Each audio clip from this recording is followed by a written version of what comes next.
Ayikho ikhaphule ebisichaza njengalena eSouth Africa. Samkelo, sicela ubuyele ngibali. Why ngizobuyela ngumuntu ade ngimyuza for? Mbali, uthi wena uthi ubekuyuza. Ngiyaphinda ngiyasho vele ubengiyuza. Samkelo, angeke nikhulumeni iqiniso, nixatshaniswe yini? Sixabaniswe ukuthi thina silalile kuphela. Hayibo, ngoba benithandana nje. Mbali, ubengafuni ukulala nawe? Imina umuntu ozowamphoqa ukuthi sizenze lezo zinto zabantu abajolayo. Mina ngifana netshitshi. Mana-ke Samkelo, mawuthi ubufana netshitshi, uqonda ukuthi umbali ukubreakile. Mbali, uqinisile uSamkelo uthatha umtsizwa bakhe? Yes, uqinisile yena.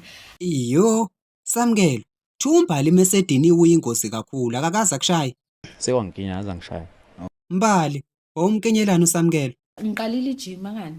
Mana-ke mawuthi ubusuqala ijim, uqonda ukuthi ubutesta amandla akho ejim ukuthi eza kahle ngokumkinya. Yes. uSamkelo usethola umuntu omusha, wena umthola nini owakho? Sekude kabi ukuba kwi-date cause ngihlukumezekile, ngihlukunyezwa uyena.